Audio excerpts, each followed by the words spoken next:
everyone, welcome back to my channel, Magistra Latinae et Graecae. Today we're going to be finishing off translating Amores 1.2. I have been very busy with writing essays for my classes recently, but luckily I had already prepared this in advance, so let's dive right in. We're carrying on from... I never remember to put my laptop in tablet mode before. We're carrying on from line 31.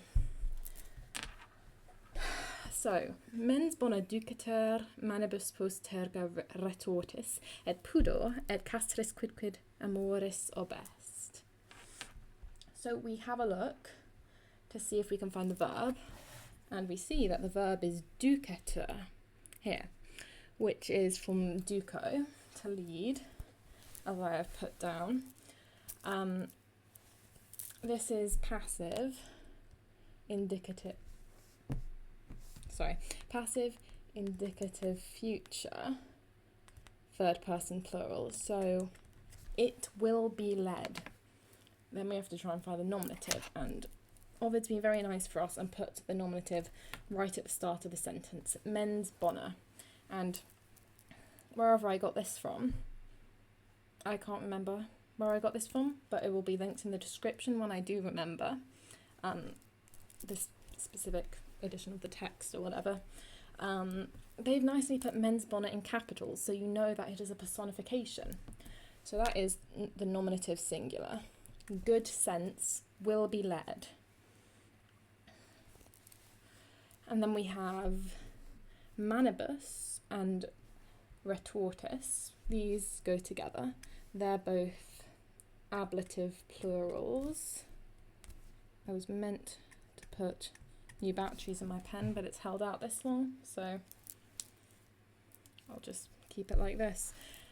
With their hands having been twisted, retortis from retorqueo, perfect passive participle.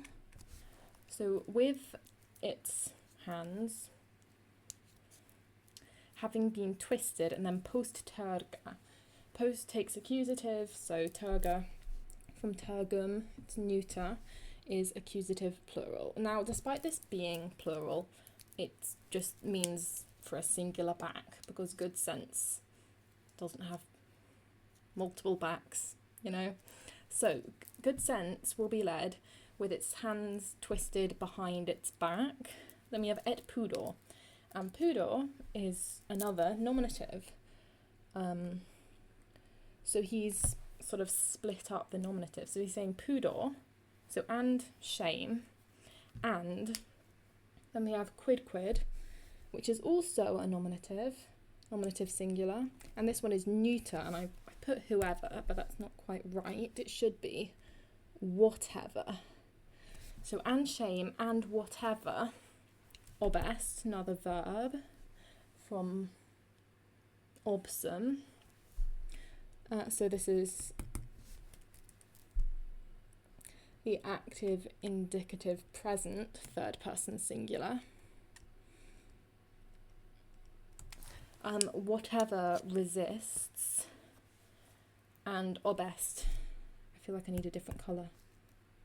Black, no. Let's go for this green colour.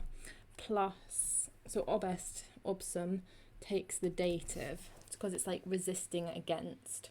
So whatever resists, the castris amoris, these are both, they're not both. Castris is the dative plural from castra. So the camp, and then amoris from amor, love, is the genitive singular. Resists the camp of love. So it's saying, I'll do the whole sentence, good sense will be led with its hands twisted behind its back, and shame and whatever resists the camp of love.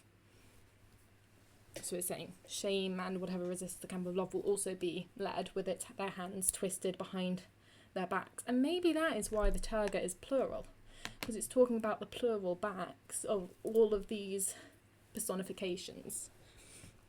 And with the quidquid meaning whatever instead of saying whoever, it sort of puts everything that's under Cupid's, that would be, I don't have words today, everything that would be like conquered by Cupid under like the whole world. Instead of just saying people, it can also be, as in this sense, the personifications like good sense and shame. Omnia te metuent, the verb metuent, from metuo, to fear. So this is the active, indicative, future, first person. What am I saying? Third person, plural. So they will fear. We've got another future. And then omnia metuent, everyone, nominative, plural. And this is again neuter, I believe. So it's saying everything will fear you. Yeah, sorry, just had to check that. Yeah, so everything again, instead of everyone. Everything will fear, te, that's the accusative singular of two. Everything will fear you. Ad te sua brachia tendens vulgus io magna voce triumphe canet. We look for a verb again and we go through, and the one we find is right at the end, canet. That's from cano, to sing.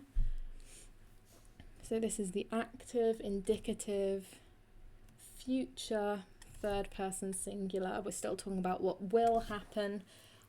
It will sing. What will sing? Vulgus. That's a nominative. The people will sing. Oh, my pen. There we go. The people will sing. What will they sing? Io triumphe. Io is indeclinable. I haven't even put what it means. It means hooray. These were like just, you know, things that people would say when there was a triumph. Yeah, so he's like going into everyday life. It's not everyday life. You wouldn't have a triumph every day, but you know what I mean. And then triumphe is triumphus, triumph in the vocative, because it has the air on the end. So hooray, triumph, magna voce. With these are ablatives, ablative singulars, with a loud voice. And then we also have the ad te sua brachia tendens. Tendens is from the verb tendo, and this is the present active participle, and it's also nominative singular. So the people stretching out. Then we need an accusative, brachia, sua brachia. This is an accusative plural from brachium. Stretching out their arms, ad te, to you. So the people stretching out their arms to you will sing, or maybe cry, hooray, triumph, with a loud voice, in a loud voice. Blanditiae comites tibi erant errorque furorque ad sidue partes turba secuta tuas.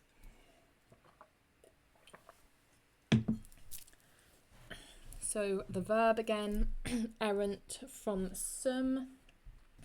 This is the active, indicative, future, third person plural. So they will be. Blanditiae is a nominative plural. Flatteries. Then we also have, because we have a que and a que here, I haven't put the ands on top of them, but you should hopefully know by now what that que on the end means and. Then we've got error, that's a nominative singular. And we have furor, that's a nominative singular. So flatteries and mistake and madness will be. Then comites, from comes, that's nominative plural. And it's nominative plural because, well, it's nominative because we have the verb to be. And if you remember, after the verb to be, we have another nominative. So flatteries, mistake and madness will be the companions to be, which is dative singular, for you, to you, will be your companions.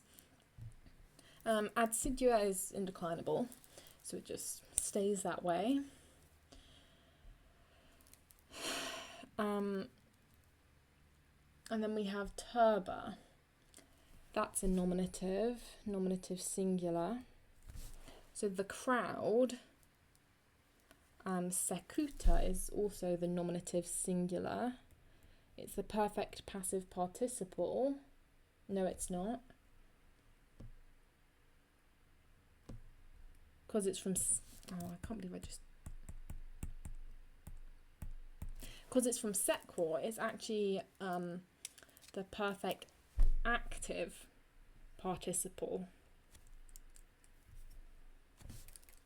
My pen's not working. Perfect active participle. So how do you translate that? Having been followed, so having followed, that's it. The crowd, having adsidua, having always followed. And then we have tuas partes, and that's the accusative plural. Your cause, your causes. Oh, that was my pen, sorry. Let me go on. No, I'll repeat that sentence first. Flatteries and mistake and madness will be your companions. The crowd which has always followed your cause. Then we have his tu militibus superas hominesque deosque. Again, the verb superas from supero. So this is the active, indicative, present, second person singular. So now we're in the present. We're not looking towards Cupid's future anymore. We're looking at his present, what he is. And because it's second person singular, it's saying you overpower. And we have the two here. Nominative singular to really emphasize the you aspect. He's directly, well, he's not quite, well, he sort of is addressing Cupid, isn't he? Because he's not saying Cupid overpowers. He is talking directly to Cupid and saying you overpower. It's quite strong. You overpower, find accusative, and we've got another qua and qua, both and, both homines, accusative plural, both men, and deos, another accusative plural, gods. So it's saying he's stronger than both men and gods. His militibus. These go together. They're both ablative plurals with these soldiers. So with all of these, with flattery and error, mistake and madness on his side, he can overpower both men and gods. He's stronger than everyone. Haec tibi si demas commoda nudus eris. Demas, to take away, from demo, active, indicative, present, second person singular. So, and we've got si, if. If you take away, haec commoda, and commoda is neuter, so that's why we have haec with it. These advantages, accusative plural. If you take away these advantages, and then we have the tibi, which is dative, singular. So this is a dative of disadvantage. It's here because of the demas. So if you take away from you these advantages, nudus eris. Eris is from sum again. So active, indicative, the future, second person singular, and we've got a future because it's saying if, you know, conditional. if you take away from you these advantages, you will be nudus, nominative singular, helpless. And like nudus also can mean naked, but that's sort of a play on the words, isn't it? Because you usually see Cupid in lots of imagery going around naked. But he's also implying that he will be helpless if he didn't have these advantages, all of these personifications backing him up. Laeta triumphanti de summum mater Olympo plaudet et ad positas sparget in ora rosas. We find the verb again, plaudet. We've had a few. We haven't had a few verbs at the beginning of the sentence. I thought we had. But no, we've had a few at the end of the sentence. Well, that doesn't matter. Plaudet. To applaud. I haven't even put anything in my notes for it. It's from Plaudo. And it is the future of Plaudo. So it's active, indicative, future, third person, singular, imagining what will happen again in Cupid's triumph, which is what we're effectively seeing. So someone will applaud. We need to find a nominative for this, and we have mater. That is a clear nominative. Your mother, your lighter mother, your happy mother will applaud. And then we have de sumo Olympo, from, and de is plus ablative, so these are both ablative singulars. From highest Olympus, you will applaud. And because usually we'll have like, well, we have a triumphanti, which I've put triumph, but it's an adjective from triumphanto, so it's more like triumphing. And we can't really say she will applaud, and then this is dative, triumphantus, which is from the verb triumpho. It's a present active participle, dative, and you can't really say she will applaud triumphing. That doesn't make sense. So what we need to have is we need to imply there being a tibby. So we need to pretend there's a tibby here. She will applaud you, Cupid. She will applaud for you, triumphing. So the triumphing is describing Cupid. He's triumphing, he is in a triumph. She will applaud for you in your triumph, you could say, to make it into better English. And then we have another verb, sparget, from spargo, to scatter. This is active, indicative, future, third person singular. And she will scatter rosas, that's accusative plural, the roses, and adpositas goes with that, from adpono, to place next to. This is a perfect passive participle again, and like I said, it goes with the rosas, so it's accusative plural. So she will scatter the roses having been placed next to her in ora, ablative singular, on your face. So your happy mother from highest Olympus will applaud you triumphing, or you in your triumph, and she will scatter the roses placed next to her on your face.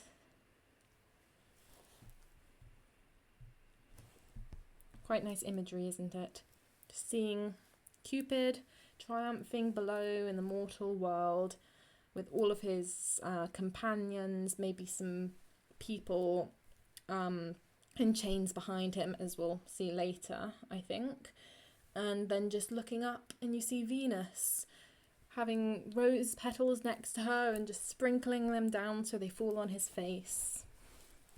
Tu pinas gemma variante capillos ibis in auratis aureus ipse rotis. First thing that stands out to me is tu. That is nominative singular. I know we usually go for the verb, but we know that tu is nominative singular. And then we also have ibis here, which, as you know, as you can see, the is, it is also second person singular. So this is from ao, to go. It's the active indicative future second person singular. You will go. And then we have aureus, that's a nominative as well, nominative singular, and it is masculine, so we know it is describing Cupid. So you, because Cupid is obviously male, you, golden, and then we have ipse. Why have I put myself there? It should just rather be self. I've done that other times in this as well. You, yourself, golden, ibis, will go in auratis rotis, and whilst I have put chariot for rotis, it is actually rota actually means a wheel, so it's saying in, these are all ablative plurals, in your golden wheels. Sounds a bit odd, but when they're talking about the wheels, he's talking about the chariot, because he wouldn't just, be rolling around on top of some wheels. He's talking about the chariot, but he's trying to be poetic and cool and sound intellectual. And then we, of course, left out the pinas gemma variante capillos. So we have variante. With the E on the end, we can see that that is an ablative singular. And it is from Wario. Any Mario fans here? Sorry, anyway. It's the present active participle. And it's with it changing. With something changing. So we need other ablatives, and both of these gemma can also be ablative singular, and I should not have put gemma is first declension, so it should not be gems, but it is effectively talking about them in plural. Because you're not just going to have one singular gem or jewel, are you? But with gems changing, we will take variante with both gemma. With gems changing, and then pinas, the accusative plural, your wings. With gems changing, capillos, your hair is plural because you have many hairs on your head, but we just in English take it as singular. And when we say changing, I mean, it's sort of more like, it would be better to say adorning or decorating. So with gems decorating your wings, with gems decorating your hair, and as we said in the next part, you golden yourself will go in a golden chariot. Tunc quoque non paucos, ite bene novimus ures. We have got two verbs in this part. We've got novimus and we've got ures. How nice, they're both together. Since this part has an if in, and it's in commas, let's do that last. I'll go with ures first. So ures from uro, to burn. It's active, indicative, future, second person singular.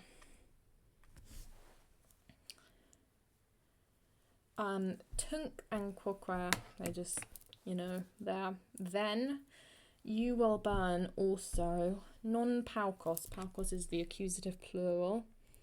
Not little doesn't really work here. Let's say few. Not a few them like people. So it's effectively saying like you will burn a lot of people. It's Laertes, like which is basically understating what he's gonna do. Then we have Sute bene novimus. Novimus is from nosco, so this is active, indicative, perfect. I can't spell. First person plural. We knew. Now we know Ovid likes to have a lot of the royal we in this. He's, of course, just talking about himself, so we can translate it as I knew. Or maybe like if I have known, because that maybe works better. If I know you well, if I knew you well. Yeah, I mean, you could say that. Tunquoque praeteriens vulnera multa dabis. Dabis is the verb from do, to give. It's active, indicative, future, second person singular. You will give, and we have again the tunquoque. He's repeating these, as you can see. So then also, you will give, vulnera multa, they go together. From woolness, neuter noun, they're both accusative plural. You will give many wounds. Praeteriens, from praetereo, it's again a present active participle. By the way, you don't see a lot of like perfect active participles in Latin. So when I do say PAP in this, I always mean present active participle. If it's a perfect one, then I will write it. Like with that secuta, I will write it fully out, just so that I don't cause confusion. So this is a present active participle, and it is nominative singular, so it's describing Cupid as he is passing by. So you will give many wounds. You, passing by, will give many wounds. So he will like make people fall in love whilst he passes by. Non possunt licet ipse velis cessare sagittae. Possunt is a verb, licet is also a verb, and velis is also a verb. We've got so many. But since, again, we have... I did not ask that to rub it out. Since, again, we have these lovely punctuation, we will do the non-possunt first. So possunt from possum. This is active, indicative, present, third person plural. They are able, and then we've got none. They are not able. We need to find a plural subject, and we have sagittae from sagitta, which is nominative plural. Arrows. Oh, we're talking about Cupid's arrows. So your arrows are not able. Cessare, that's a present infinitive from cesso. So your arrows are not able to stop.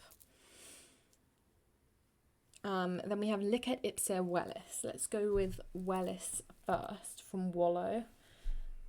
It's active, subjunctive, present, second person singular. So you, and because it's subjunctive, it in this case is like a hypothetical situation. So like, you might wish. So you might wish. You ipse. Well, I put oneself in this. That's better. You yourself, since this is nominative singular, might wish. Licet. This is an impersonal verb to me, and that's why I put it is allowed. So it's the active, indicative, present, third person singular. You yourself might wish it is allowed. So your arrows are not able to stop, and then maybe we could put in an even if to to make it make more sense, even if you yourself might wish it was allowed. So it's saying no one, not even Cupid himself, can stop his arrows.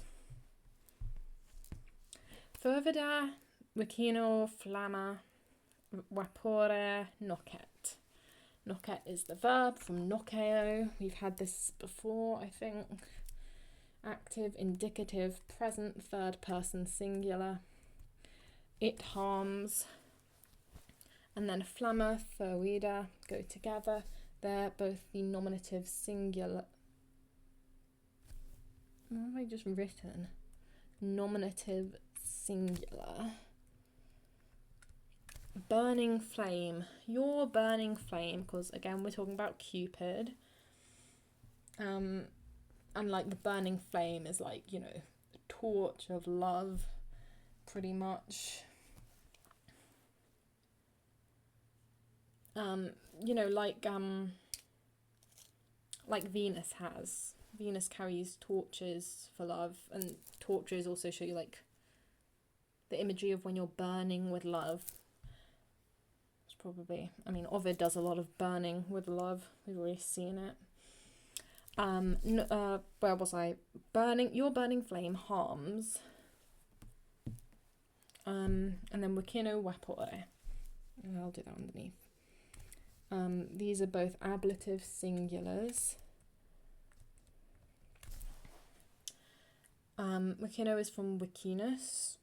It is an adjective, meaning like near. So with the heat near, or like when the heat is near, if you want to make it nice. So your burning flame harms with its heat near. Talis erat domita Bacchus gangetida terra. There we go. Erat from sum. It's the active, indicative, imperfect, third person singular. For some of these things, like with erat, I hope you're just thinking, oh, of course I know what this is and how it's going to be translated, which is very good. Because you're evidently struggling a bit if you've come to my video. It's nice to have things that you're familiar with and you do know, isn't it? So it was, and then we have Bacchus. Bacchus seems like a nominative, doesn't it? Bacchus is the god of wine and theatre. Bacchus, and then we have Talis. That's also nominative singular, and it is masculine, so we know it goes with Bacchus. Such was Bacchus. Gangetida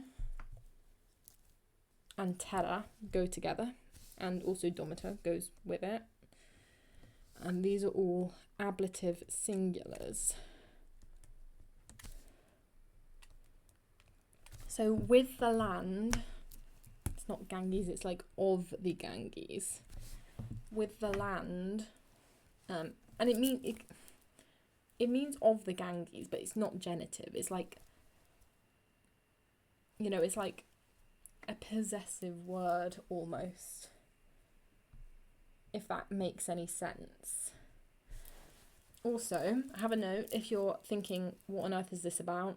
The Ganges was a river in India, and it was like on the boundary of where Bacchus established like his religious cult, because he went, well, he's a god, so he probably didn't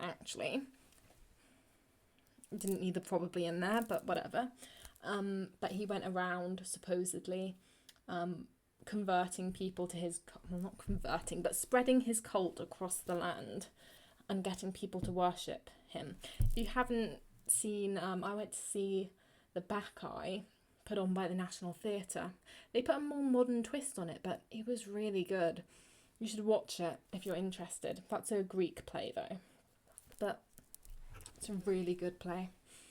Anyway, where was I? With the land of the Ganges, domita, from domo, to subdue. It's the perfect passive perfect passive participle, and again ablative singular, with the land of the Ganges having been subdued. So such was Bacchus, with the land of the Ganges having been subdued. Effectively, when he subdued the land of the Ganges.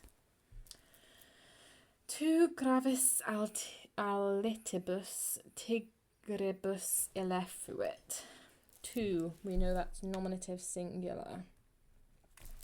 You, but then we have a fuit, which we're thinking, that's a bit odd, isn't it, when we have you as the subject. And a fuit is, again, from sum, active, indicative, and this is the perfect of it, although you don't translate it much differently from the imperfect. And that's it was. So we're thinking, how does that work? And then we see next to it there's an ille, and that's nominative singular as well, isn't it?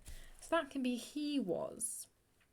So what we're doing is we're just going to imply there being a s with the two. So you are gravis, that's nominative singular, masculine. Severe, alitibus, from ales, a bird, that's ablative plural. You are severe with birds. And then he was with tigers. The tigribus, from tigris, is ablative plural. So we're going to be taking the gravis with the fuit again. He was severe with tigers. It's a bit weird about like what this means. I didn't really get it, but my commentary has said that it is, wait, let me get it up first. I went on it, but I haven't got it to the actual poem. Maybe I should have written it down first. What line is this? So, it can either be, I will link the commentary in the description, like I said earlier. He was a heavy burden for the tigers. This is for Bacchus, because Bacchus is the one who is associated with like tigers and wild cats, whereas Cupid is more like, we heard earlier in the poem, he is harnessing his mother's birds because Venus was associated with doves and such. So it can be like he was a burden for his tigers, or it can be he oppressed people with his tigers. Yeah. And for the birds one,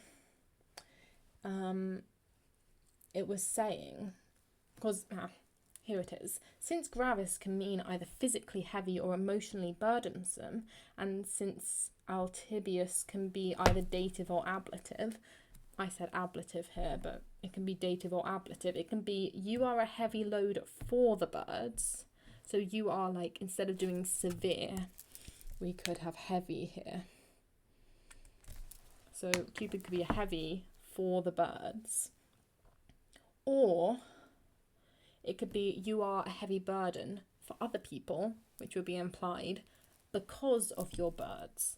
And that's with that alitibus with an ablative of cause. This is the Dickinson College commentary. It is free online. You will see it in the description, like I said. So you can go have a look at that if you're interested.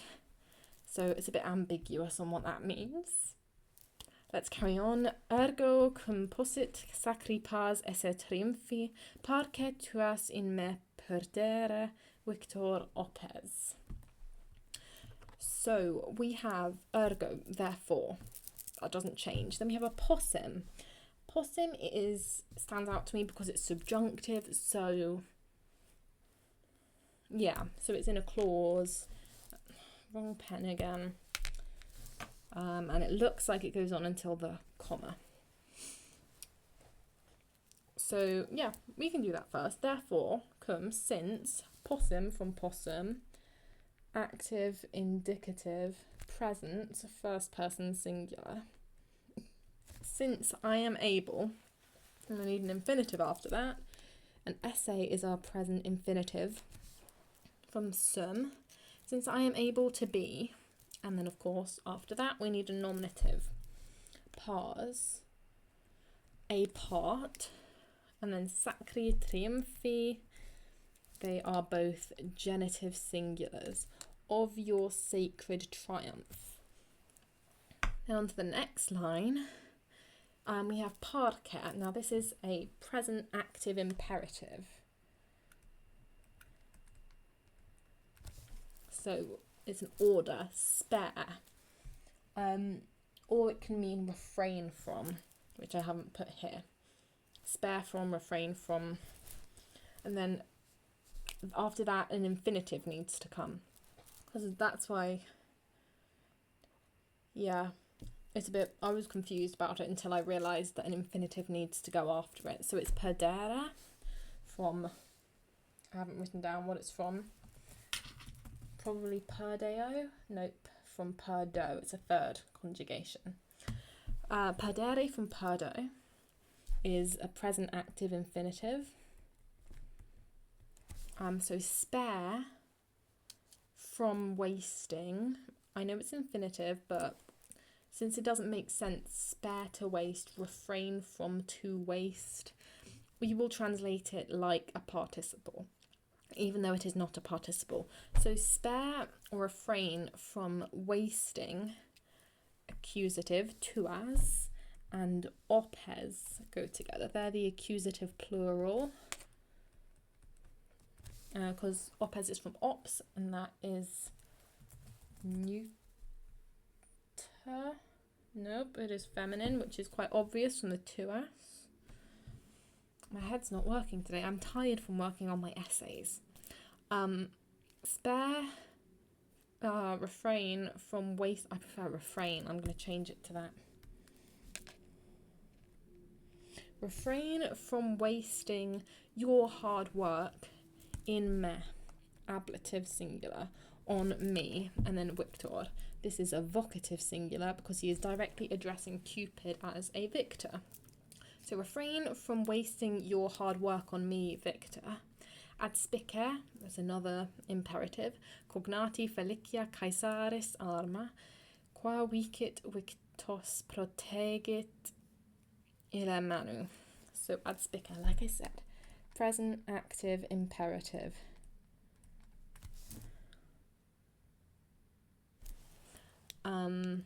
So look at, we need an accusative, and arma can be accusative plural. And that will go with felicia.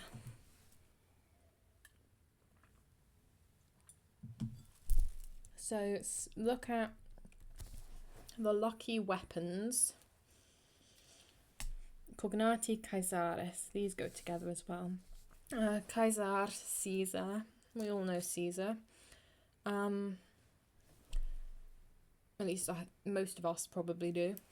That's a genitive because it's a third declension, I believe. I'm not even going to look that up, just take my word for it. Cognati, this is an adjective. Relative is of course a noun, but it's like an adjective meaning like close to you or like related to. So we're just going to translate it as your relative Caesar. That is also genitive singular. So look at the lucky weapons of your relative Caesar. And we might think, oh, why is Caesar related to Cupid? And then we think back, and he was claiming descent from Venus. So they were saying his line was from Aeneas. That's where Julius Caesar and Augustus Caesar came from. And Aeneas's mother is Venus. And of course, Venus's other son, as well as Aeneas, was Cupid. So that means they're related. So look at the lucky weapons of your relative Caesar. Qua vicit, vicit's a verb. Victus protegit, that's also a verb. Illa manu. Now, it will get a bit confusing if I translate the qua vicit first, so we're going to go for the protegit first, from protego. This is active, indicative, present, third person singular. It protects, or he protects, because we've got an illa, which is nominative singular. He protects, that man protects. We're talking about Caesar here. And then victos from victus. And here we're talking about the people who have been conquered. So he protects the conquered. And you might think, oh, that's quite good. He's protecting those that have been conquered. It's a bit more than that. Manu, ablative singular, with the hand. Qua, that's another ablative singular. With which, vicit from winco. That's active, indicative, perfect, third person singular. With the hand with which he conquered them. So he's protecting the people that he has conquered. I mean, he probably brought a lot of pain to them first when he conquered them, but I suppose at least they're safe now. I'll repeat the sentence. Look at the lucky weapons of your relative Caesar. He protects the conquered with the hand with which he conquered them. And that is the whole of, well, the rest of Amores 1.2. I will translate 1.3. Is that the ones? There were like specific ones, and I can't remember what they are. What's the next one? Yeah, 1.3 next. And that will be next month's video. Thank you so much for watching this. I hope this has helped you, and if it has, please give me a like and subscribe and turn on the bell so you know when I'm, posting next. And even if it hasn't helped you and you knew all this, maybe you could just like and subscribe anyway, and that would help someone else who really, really needs to go through the Amores to find my channel. As I said before, some translations where I got the Latin from and the commentaries I've been using will be put in the description. Thank you so much for watching.